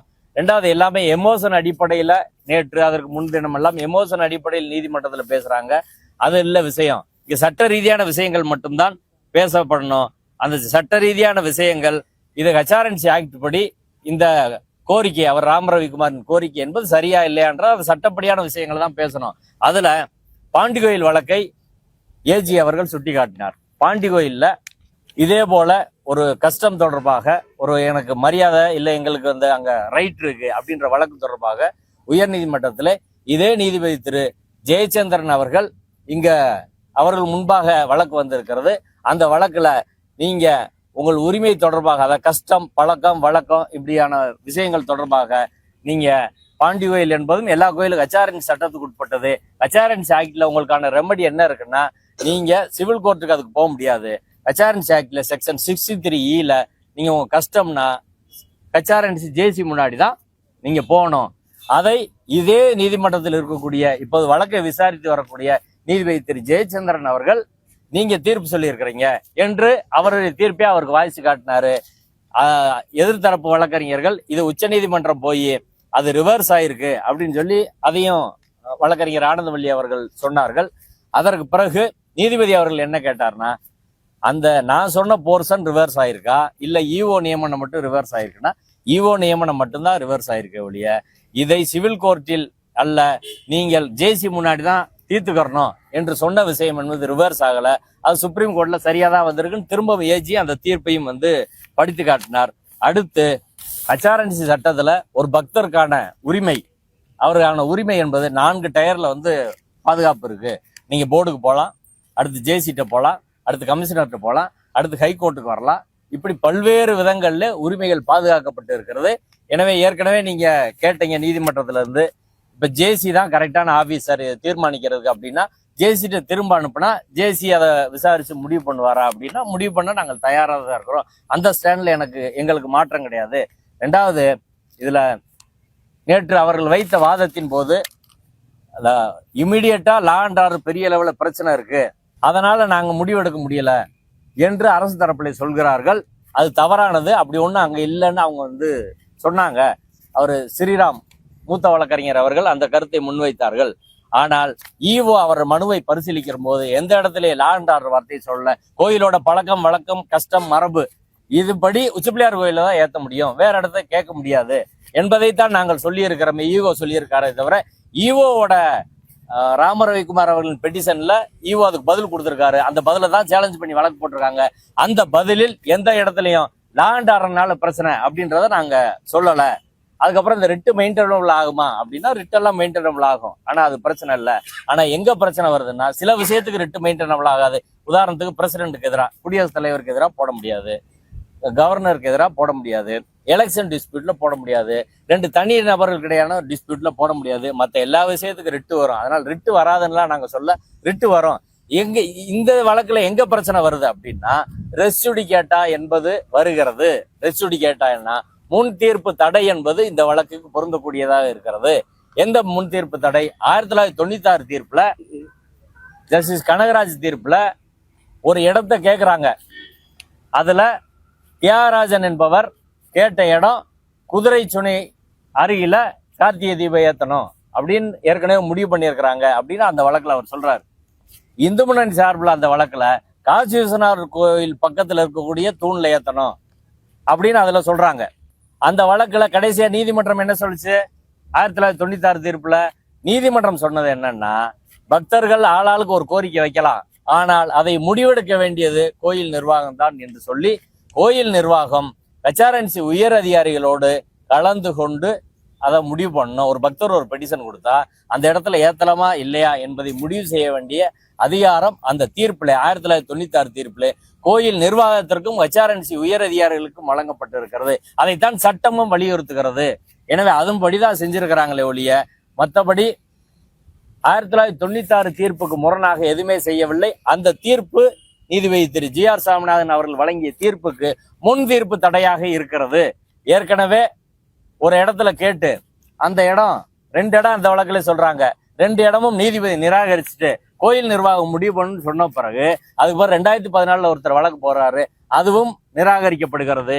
அதை ரிட் அப்பீல் அது கன்ஃபார்ம் ஆகுது. 2014 ரெண்டு வழக்குகள் போடப்படுகிறது.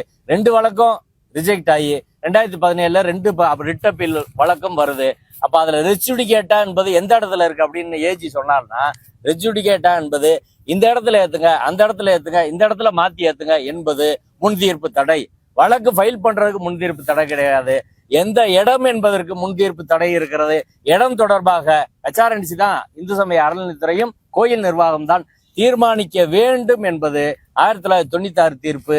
அந்த தீர்ப்பு தான் நீதிபதி திரு GR சாமிநாதன் அவர்கள் தீர்ப்பிற்கு முன் தடையாக இருக்கிறது. எனவே ரெஸ் ஜுடிகேட்டா என்பது வரும். ஏஜி இன்னொரு என்ன சொன்னார்னா, இப்ப ராம ரவிக்குமார் ஒரு இடம் சொல்றாரு, ஏற்கனவே தியாகராஜன் ஒரு இடம் சொல்றாரு, இந்து முன்னணி ஒரு இடம் சொல்றாங்க. நாளைக்கு இன்னும் கொஞ்சம் பேர் இன்னும் ஒரு 4 பேர் அந்த குதிரை சீனல்ல கொஞ்சம் தாண்டி அந்த பக்கம் ஒரு 100 மீட்டர் தாண்டி ஏத்துங்க, இல்ல இங்கிட்டு ஒரு 150 மீட்டர் தாண்டி ஏத்துங்க, தர்காவில இருந்து கொஞ்சம் தள்ளி ஏத்துங்க, 200 மீட்டர் தாண்டி ஏத்துங்கன்னு நாளைக்கு யாராலும் ஒவ்வொருத்தரும் அப்படி சொன்னாங்கன்னா அதை அனுமதிக்க முடியுமான்னா அதுலதான் முன் தீர்ப்பு தடை இருக்கிறது. அப்படி அனுமதிக்க முடியாது. யார் வேணாலும் கோரிக்கை வைக்கலாம். அந்த கோரிக்கையை பரிசீலித்து முடிவெடுக்க வேண்டியது 1996 தீர்ப்பொடி டெம்பிளோட அட்மினிஸ்ட்ரேஷனும் HRNC உயர் அதிகாரிகளும் தான். எனவே 1996 தீர்ப்புக்கு முரணாகத்தான் இவங்க சொல்லியிருக்கிறாங்க. அடுத்த அரசு பாண்டியன் இந்த வழக்குல ஒருத்தர் வழக்கு போட்டிருக்காரு.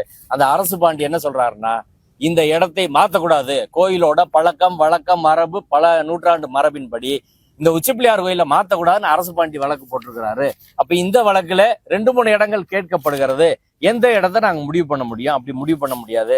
பக்தர்கள் அவங்க விருப்பப்படலாம். ஒருவேளை அவங்க நிரூபிக்கணும்னா HRNC ஆக்ட் படி அவங்க இது கஷ்டம் இருந்துச்சு அப்படின்றது போய் தான் சொல்லணும். அதே போல நேற்றைய தினம் பேசிய மூத்த வழக்கறிஞர் வள்ளியப்பன் அவர்கள் அதுல கஷ்டம் தொடர்பா சில வாதங்களை முன் வச்சாரு என்று அதை இன்டர்பிரட் பண்ணி any other matter establish usage என்பதை சொல்லி அதற்கான விளக்கம் என்ன, கஸ்டம்னா என்ன, யூசேஜ்னா என்ன, அந்த 63E என்ன சொல்லியிருக்கு, அதுக்கு செமிகோலன் வச்சிருக்கிறாங்க, அதுக்கு என்ன அர்த்தம் என்பதையெல்லாம் மிக தெளிவாக சட்ட ரீதியாக விளக்கினார்.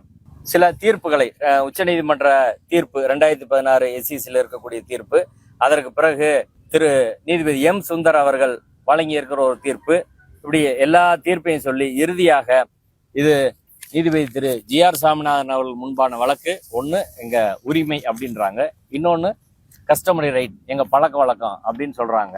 ஆனால் நீதிபதி அவர்கள் அதை 2ஐயும் விட்டாங்க. 2ஐயும் விட்டு அவர் இது ப்ராப்பர்ட்டி ரைட்டு அப்படின்னு போறாரு. நீதிபதி 226ல ப்ராப்பர்ட்டி ரைட்டை டிசைட் பண்ண முடியுமா? நீதிபதி அவர்கள் என்ன சொல்றாருன்னா அந்த பாராவை வாட்சி காட்டினார்.